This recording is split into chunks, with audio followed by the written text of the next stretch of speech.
ഈ വീട്ടിലെ കുട്ടികളല്ലേ? ഹരിദാസ ഹരിദാസ എടാ ഹരി വന്നാ അതെ എന്തേന്നാ ഈ രണ്ട് മക്കളേനും തല്ലി പഞ്ചറാക്കിയിരിക്കണം എന്റെ മൂത്തേക്കൻ. ആര് ആ ഏയ് ഇല്ലാന്നാ ഇപ്പൊ അവിടെ കളിക്കാൻ പോയിട്ടാ ഗ്രൗണ്ടിന്റെ അപ്പുറത്തുനിന്ന് വീടിന്റെ പിന്നിൽ നിന്ന്. അച്ചുവാ എന്താ പ്രശ്നം എന്തായി? ഈ എന്താ കരുതിയത് ഞാൻ നല്ല ഭക്ഷണം കൊടുത്തിട്ടാണ് വളർത്തുന്നത് എന്റെ കുട്ടികളെ? പിന്നെ ഞങ്ങൾ എന്താ കൊടുക്കണത്? അല്ല നിങ്ങൾ ഈ തൊള്ളേ തോന്നിയ പരിപാടി കാണിക്കരുത്. എന്ത് തൊള്ളേ തോന്നിയ പരിപാടി? വലിയ അന്റെ കുട്ടികളിതാ എന്റെ കുട്ടികളെ തല്ലിയിരിക്കണ്. അല്ല ഒരു കയ്യിലിരിപ്പില്ല. കളിക്കാൻ പോയാ അവിടുന്ന് കളിച്ചു പോരാ. കുട്ടികളെ നന്നായി വളർത്തണം. അത് കുട്ടികളെ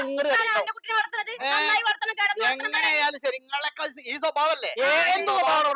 ഈ കുട്ടിയുടെ കണ്ണാട പൊട്ടിക്കാൻ നോക്കിയിരിക്കണ്. മറ്റേ കണ്ണില് കുത്തി പിന്നെ കണ്ണട വെക്കണ കുട്ടിയാണ്. അപ്പൊ അത് അങ്ങനെ വെച്ചിട്ടുണ്ടാവും. അത് ഇയ്യാ തീരുമാനിക്കണ കുട്ടികളെ കളിക്കാൻ പറഞ്ഞ ഇത് നിങ്ങളുടെ പാരമ്പര്യ സ്വഭാവമാണ്. ഈ ചുറ്റോർത്ത വീട്ടുകാരൊക്കെ മൊത്തം അങ്ങനെ തന്നെയാണ്.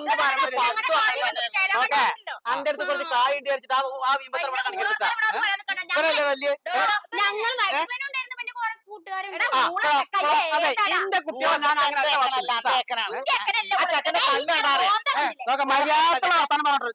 ശരിക്കും അറിയില്ല കൊറേ നേരം തുടങ്ങിട്ട്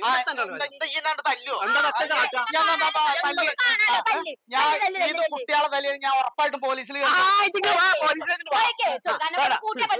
കുട്ടി അതിന്റെ പുറത്തൊക്കെ ആകെ മാന്തി വൃത്തികേടാക്കിയിരിക്കും. അതെ അത് ആരുടെ കയ്യിലിരിപ്പിനെ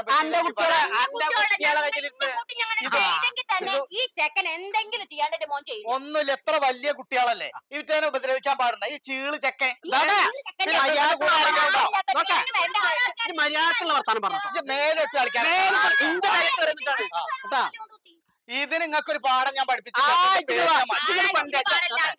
ഇനി നോക്കിക്കോ ഈ ചെക്കനെ ഞാൻ പിടിച്ച് നിലത്തടിക്കും.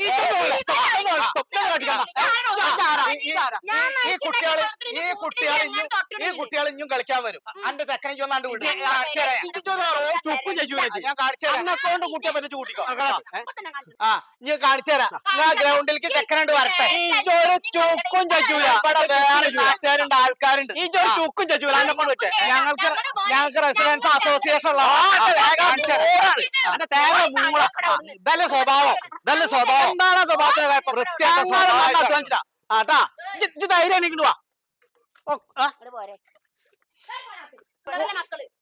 ഞാൻ എന്ത് കാട്ടിയതാണ്?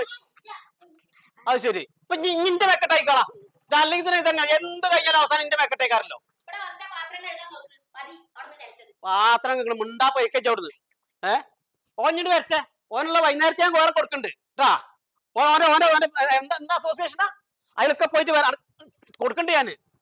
ഓനോരോ അസോസിയേഷനും നിങ്ങൾ വരച്ചേ. എവിടേക്ക് വരുന്ന എന്താ കാര്യത്തിന് വിളിക്കുന്നത്? എന്ത്